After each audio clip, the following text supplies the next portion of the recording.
السلام عليكم ورحمة الله وبركاته. معكم من جديد ثامر الجطيلي من قناة ديجيتي جيمر أو ديجيتاي جيمر. وحيا الله الشباب والشابات، وسبحكم الله بالخير ومساكم الله بالنور جميعا، وكل عام وأنتم بألف خير وبصحة وسلامة بمناسبة قرب أو قدوم شهر الخير اللي هو شهر رمضان الكريم بعد كذا أسبوع. واليوم راح أشرح لكم كيف تسددون المخالفة من أو عبر تطبيق ذكي اللي ما صار له أكثر من تقريبا من أسبوع أو شهر إلا وهو نازل.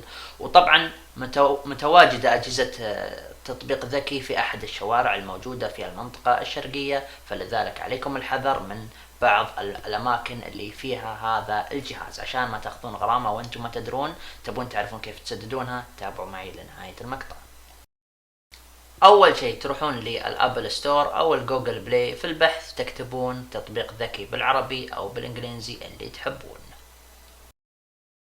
راح يجيكم تطبيق ذكي بهذا الشكل من بعد ما تبحثون عليه في الاي او اس اللي هو الابل ستور والجوجل بلاي. اضغطوا عليه ثم تثبيت وبعدين فتح. في البداية بيجينا كلام كذا، سووا عليه تخطي لانه ما له لازمة. بعد ما نضغط على كلمة تخطي راح تجينا الصفحة بهذا الشكل، في عميل على جهة اليمين واليسار زائر. طبعا راح اضغط وياكم زائر كتجربة واوريكم ايش راح نحصل.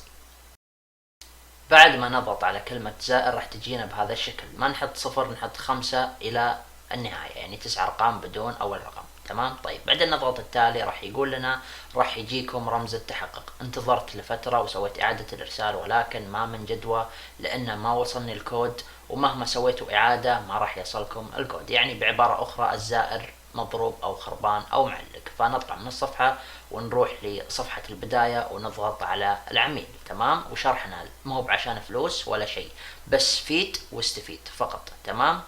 فلا تزعلون علي إذا طولته. أول ما ضغطنا على عميل راح يجينا خيارين زي ما انتم شايفين، إنشاء حساب على جهة اليمين وتسجيل الدخول على جهة اليسار. راح نخش وياكم إنشاء حساب ونعلمكم إيش هي متطلبات إنشاء الحساب، فخلكم وياي. أول ما خشينا على إنشاء حساب، الاسم الأول اسم الفردي، مثلا اسمك صالح خالد. الاسم الأوسط اسم الوالد. الاسم الأخير مثال الجطيلي اللي هو اسم العائلة واللقب. الجنس ذكر. الجنسية سعودي أكيد، ليش لا. أنا ما أدري طبعا عن الأغلبية، طبعا المعذرة. نوع قائد المركبة، يعني سيارتك إيش هي، مستخدمة أو ملك. طبعا إذا هي أنت مالكها حط ملك. البريد الإلكتروني يفضل أنك تحط بريد التواصل عشان إذا ما جاك رمز التحقق من الجوال تقدر تشوفه عن طريق البريد الإلكتروني، وممكن يفيدك البريد الإلكتروني أيضا مو عشان رمز التحقق بس. تمام. والبيانات الأخرى تاريخ الميلاد، رقم الهاتف اللي هو رقم الجوال. كلمة المرور يفضل انك تدون كلمة المرور واسم المستخدم حق اي تطبيق عشان ما تنسى، مو تحطه في الدفتر حق الجوال لانه لا اخترب الجوال لا سمح الله ما يصير عندك سبير، فسبيرك هو الدفتر اللي معك في البيت. تمام. بعدين نسوي حفظ البيانات ووافق وثم انشاء حساب، ومبروك عليكم انشاء الحساب.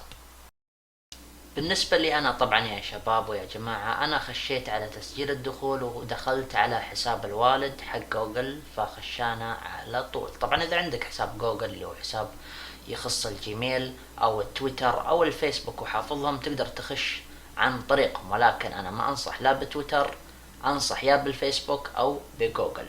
حلو. والأفضل أنك تدخل عن طريق الفيسبوك أفضل.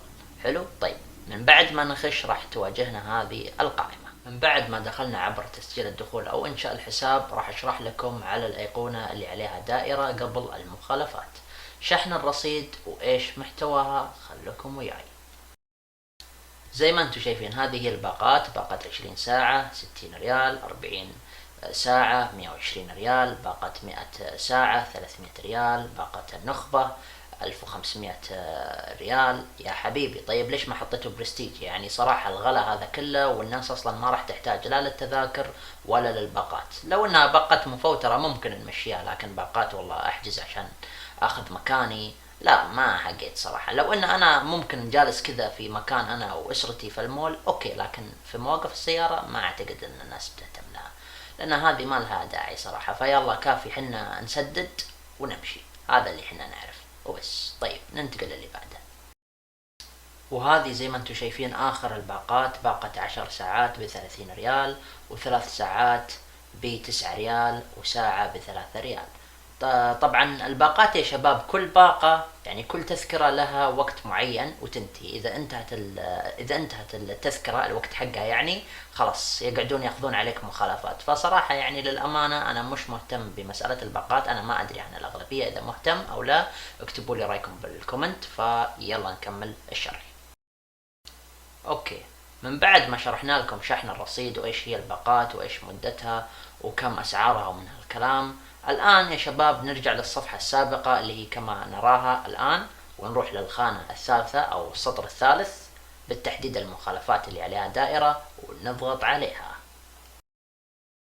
من بعد ما دخلنا على خانة المخالفات نضغط على إضافة لوحة سيارة، لأن يا شباب ما راح تطلع لنا المخالفة على طول ونسددها، لا، من بعد ما ناخذ الورقة الصغيرة اللي كأنها فاتورة من الموظف حق المخالفات أو من الجهاز، حلو، نروح ندخل على إضافة لوحة السيارة. زي ما انتم شايفين طبعا هذه هي الورقة او الفاتورة اللي اخذها الوالد من الموظف حق المخالفات بعد ما فاجأ بالمخالفة. طبعا انتم ما تحتاجون الى بيانات المخالفة اللي هو المربع الاول، ما تحتاجونه، ولا المربع الاخير اللي هو منطقة المخالفة.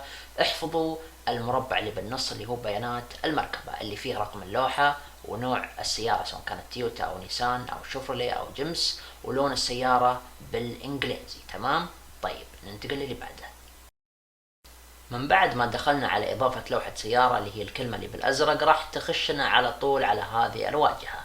نحط الأربع أرقام اللي موجودة بالفاتورة والثلاث حروف اللي بالإنجليزي، بعدين تحط المصنع حق السيارة إيش هو، وموديل السيارة أي موديل، وسنة الصنع يعني في أي سنة، 2005 2010 2020 وهكذا. اللون طبعا كلمة اللون راح يجيكم اختيار اللون مش بالإنجليزي، بالعربي، حلو، يعني أبيض أسود أحمر وهكذا. بعد ما تحط البيانات كلها تسوي حفظ. تمام، طيب ننتقل للي بعده. من بعد ما حطينا البيانات حقت السيارة سواء كانت تويوتا او نيسان او اللي هي، طبعا انا حطيت لكم كمثال نيسان، اضغطوا على اللوحة او الايقونة اللي فيها اسم السيارة وفيها رقم اللوحة حقتها، اضغطوا عليها اللي انا حطيت لكم عليها دائرة، اضغطوا عليها. بعدين راح ننتقل للصفحة الآتية. اول ما نخش راح تطلع لنا الفاتورة امامنا مباشرة وكم علينا من مبلغ على السيارة طبعا اللي حنا حطينا اللوحة حقتها والبيانات.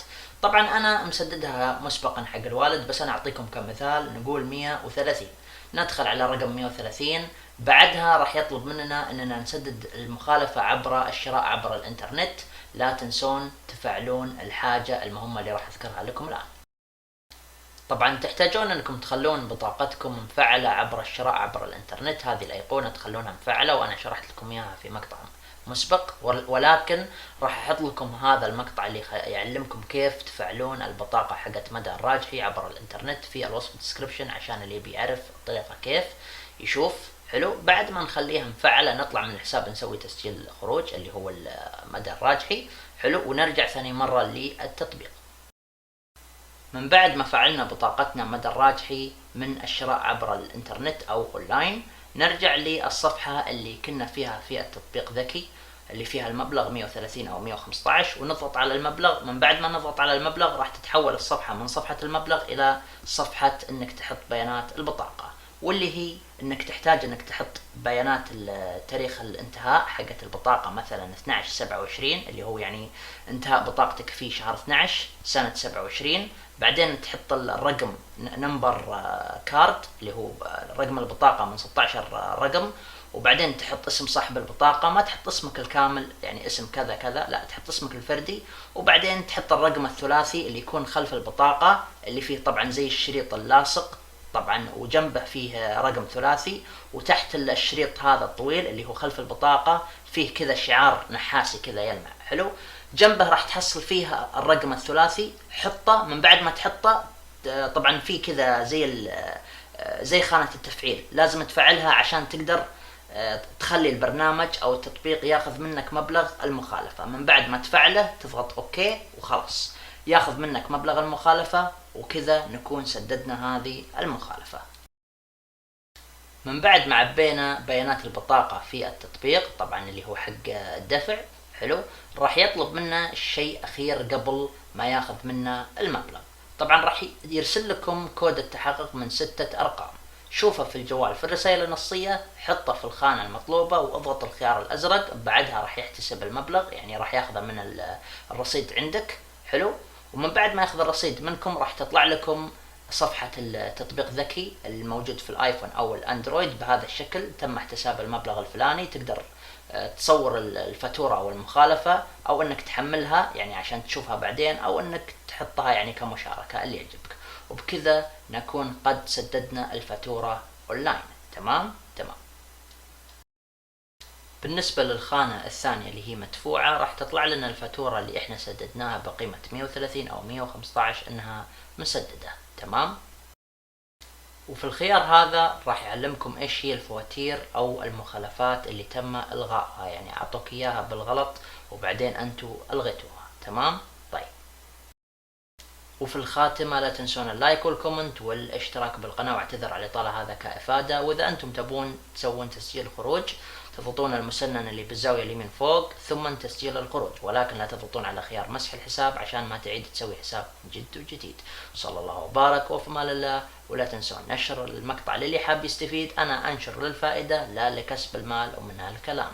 مقطعي طويل، لا تسمع غيرك يستفيد. صلى الله وبارك وفي امان الله. انتبهوا على انفسكم من الشوارع اللي فيها مخالفات وحذاري.